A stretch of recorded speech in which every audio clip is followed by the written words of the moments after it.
Nous sommes ici aujourd'hui dans le foyer de Chambre de commune et avec moi est le député de Témiscamingue-Nipissing.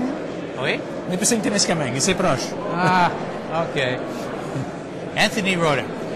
Et Anthony, une des coupures de ce gouvernement est le programme de contestation judiciaire. Exactement.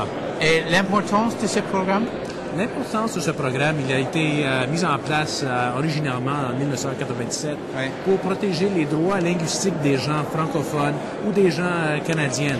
Alors, c'était très important. Plus tard, il a été changé pour qu'il reflète la réalité canadienne et protège aussi l'égalité, des sujets d'égalité dans la société canadienne. Un des problèmes qui a été mis en place, c'était que il a été mis en place en 1997. Ensuite, plus tard, il a été ôté en 1992 par Brian Mulroney. Ensuite, en 1994, il a été remis par Jean Chrétien. Et maintenant, en 2006, il a été aboli encore par Stephen Harper. Totalement? Totalement. Pourquoi? Alors, un des problèmes, je ne sais pas, je pense que c'est plutôt une idéologie à la droite. Mais le bénéfice que ça donne aux gens, c'est ça leur donne le droit de protéger quelque chose qu'ils ont sous la Constitution.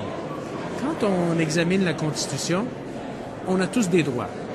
Mais si on ne peut pas protéger ou on ne peut pas défendre ces droits en cours, ce n'est que la théorie.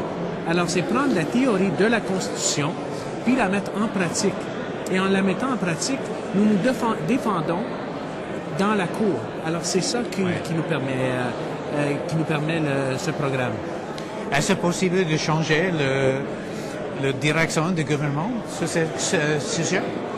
Ce qui se passe maintenant, c'est qu'on est en train de travailler pour introduire une motion ou un plan de loi, un projet de loi. Le chef de l'opposition, exactement, où on veut la ramener pour ramener les droits des Canadiens au peuple.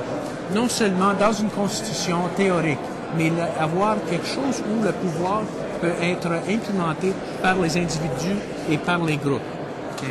Alors, c'est quelque chose qui est en train de se faire et ça va sortir probablement dans 1 mois. Est-ce qu'il y a une question fondamentale des droits? Oui, définitivement. Sans cette loi ici, c'est seulement les gens riches, les gens qui ont de l'argent. Alors, si on n'a pas un portefeuille épais, la Constitution canadienne ne peut pas nous aider. C'est très coûteux, oui. Excuse? C'est très coûteux d'avoir un défi dans la Cour, oui? Exactement. C'est tout très coûteux, exactement. Ça coûte beaucoup d'argent. Alors, si on ne peut pas l'aider, ça ne va pas se passer. Quand on regarde des cas dans le passé qui sont passés par la Cour avec ce programme, c'est des conseils d'école francophones dans l'Ouest, où les Canadiens ont droit à une école française, mais ne peuvent pas l'avoir. Avec ce programme, ils ont eu le droit d'avoir leurs écoles françaises. L'hôpital Montfort est un autre exemple, où il y a un hôpital en Ontario qui dessert tous les francophones. Mais le gouvernement Harris voulait l'ôter.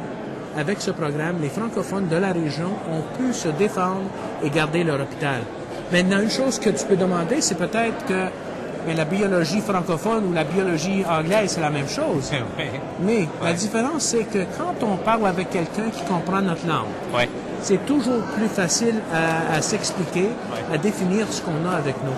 Alors ça, c'est un des avantages d'avoir un hôpital francophone ici à Ottawa pour l'Ontario. Si quelqu'un s'explique bien, quelqu'un comprend bien ce qui lui est dit, dans le long terme, ce qu'on peut avoir, c'est une meilleure santé pour la population. OK. Merci, M. Rhoda. Bonne chance. Merci beaucoup, Gert. All right. Thanks for watching MPTV.